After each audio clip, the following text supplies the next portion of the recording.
For nearly 1,000 years, Windsor Castle has stood at the center of British royal life. Behind its ancient walls, some of the monarchy's most important decisions have been made quietly, far from public view. But recently, royal watchers have been whispering about a surprising moment that may have unfolded there. According to growing speculation, Prince William reportedly made a firm decision involving the grandson of Queen Camilla. The alleged result? A quiet request for Camilla's grandson to leave Windsor. No announcement, no official statement. Yet what truly caught attention wasn't just the reported decision itself. It was the reaction of Princess Anne. She didn't say a word.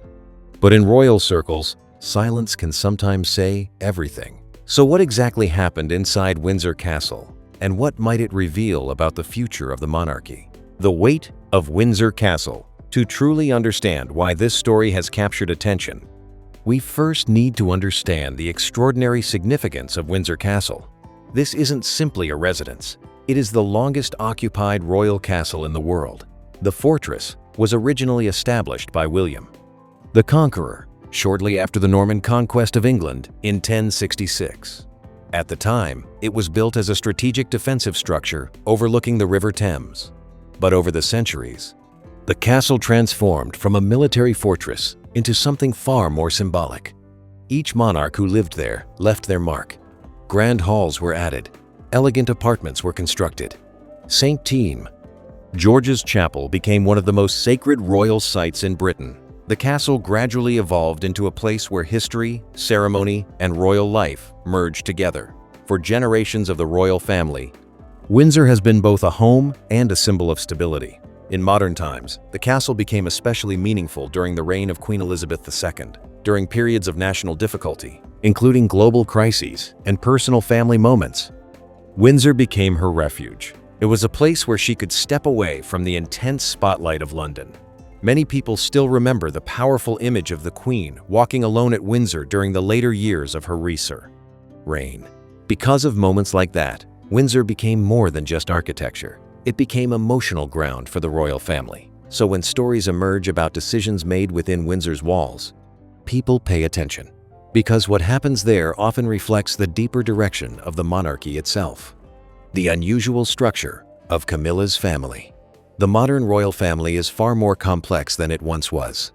And one of the biggest reasons for that complexity is the story of Queen Camilla. When King Charles III married Camilla, it marked the end of a long and often controversial chapter in royal history. Their relationship had been the subject of public debate for many years. Before becoming queen consort, Camilla had lived a life very different from traditional royal spouses. She had already been married. She had raised children. She had built a family outside the royal institution. Her children, Tom Parker Bowles and Laura Lopes, were adults with established careers by the time Charles and Camilla married. Unlike royal children born into the monarchy, they were not expected to adopt royal duties. They continued their independent lives. Tom Parker Bowles built a successful career as a food writer and television personality. Laura Lopes pursued a career in the art world. This arrangement was intentional. The royal household wanted to ensure that the line of succession remained clear. Only descendants of Charles and Diana would remain central to the future monarchy. But that also meant Camilla's grandchildren occupied a unique position. They were connected to the monarchy through family ties, but they were not part of the royal institution itself. Camilla's grandchildren and their unique position among Camilla's grandchildren is Freddie Parker Bowles. For young people growing up in families connected to royalty, life can be unusual. On one hand, they may occasionally attend royal gatherings or private celebrations.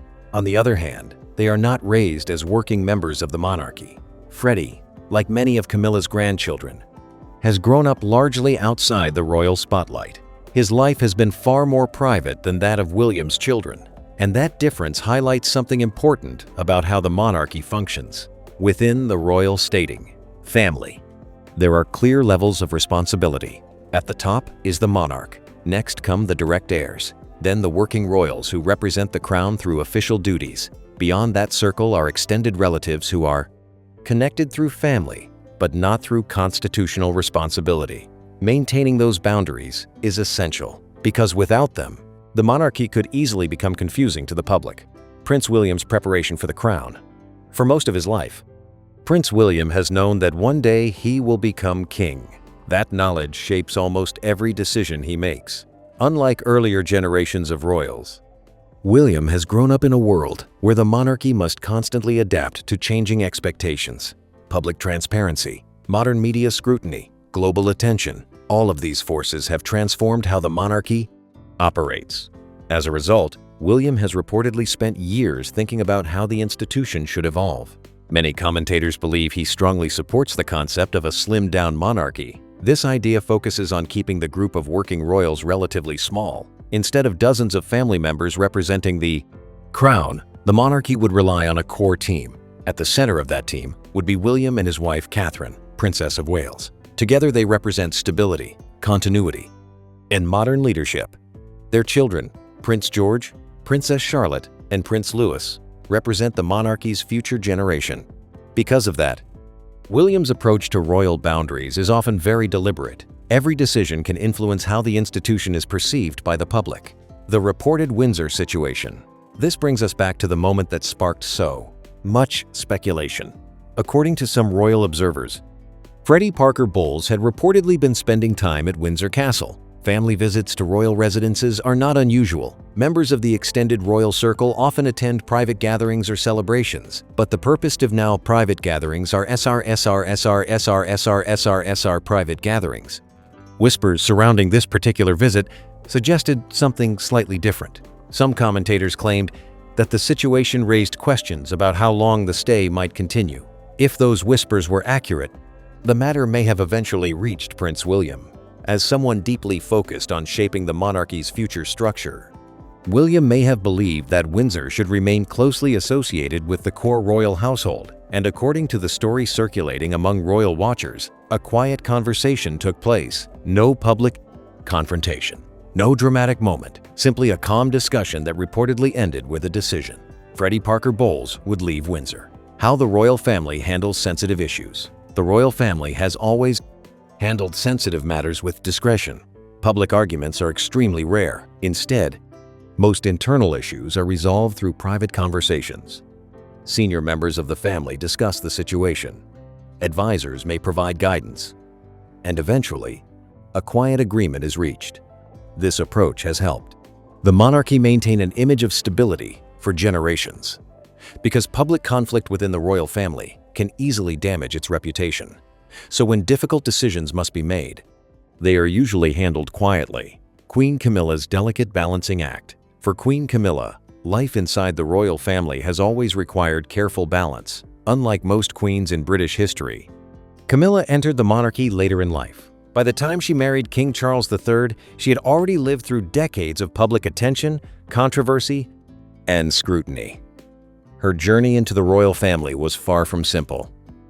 For years, public opinion about her relationship with Charles was deeply divided.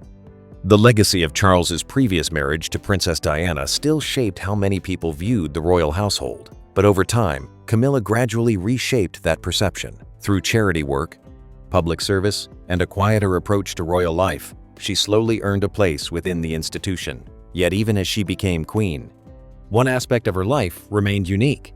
Her children and grandchildren were never meant to become part of the monarchy's working structure. Her son Tom Parker Bowles built a respected career as a food writer and television personality. Her daughter Laura Lopes pursued work in the art world. Both of them raised families outside the royal spotlight. This meant that Camilla's grandchildren grew up very differently from the younger generation of royals. They were connected to the monarchy through family ties but not through royal duty, and because of that, moments involving Camilla's family occasionally highlight the delicate line between private life and royal responsibility. For Camilla, maintaining harmony between those two worlds requires patience, diplomacy, and a deep understanding of royal tradition. Princess Anne's quiet authority. Within the royal family, there are figures who command respect, not because of titles, but because of decades of dedication.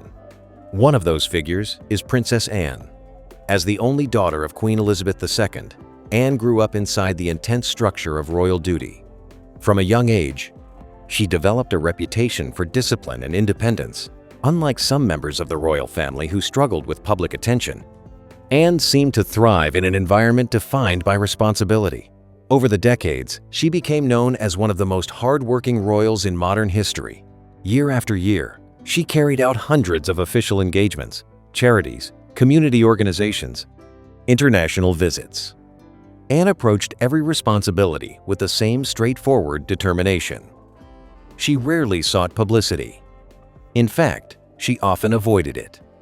Instead, she focused on doing the work expected of her as a member of the royal family.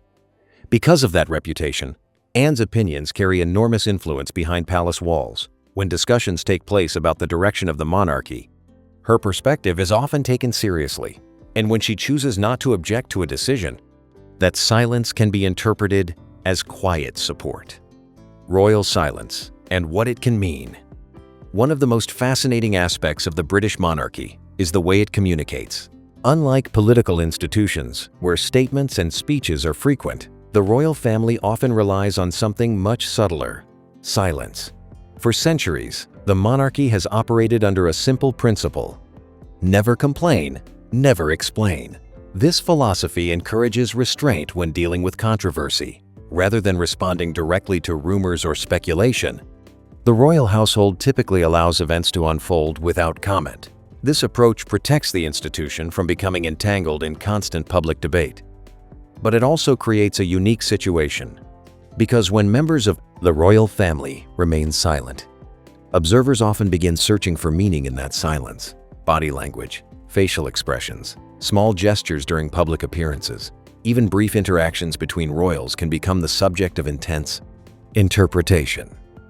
In situations like the rumored Windsor decision, the absence of public disagreement from senior figures can sometimes speak volumes. Whether that silence reflects agreement, neutrality, or simply discretion is often impossible to know. Yet the mystery itself is part of what keeps people fascinated with the royal family. The future direction of the monarchy. All of these moments, small conversations, quiet decisions, and subtle reactions fit into a much larger story. The story of how the monarchy will evolve in the coming decades. For centuries, the British monarchy survived by adapting to changing times. It has moved from absolute power to constitutional symbolism, from imperial authority to a modern institution representing national identity. Now, a new generation of royal leadership is emerging. At the center of that transition is Prince William. As the future king, William faces a complicated challenge. He must preserve centuries of tradition, while also ensuring that the monarchy remains relevant in the modern world. That balancing act requires careful judgment. Every decision, whether large or small, can shape public perception. Stories like the rumored situation at Windsor Castle offer a glimpse into how those decisions might unfold. They suggest a future monarchy that may be more structured, more focused, and perhaps more selective about who represents the crown. But regardless of how the institution evolves, one thing remains certain. Behind the historic walls of Windsor and other royal residences, conversations continue. Decisions are made quietly, and the future of the monarchy slowly takes shape, one moment at a time.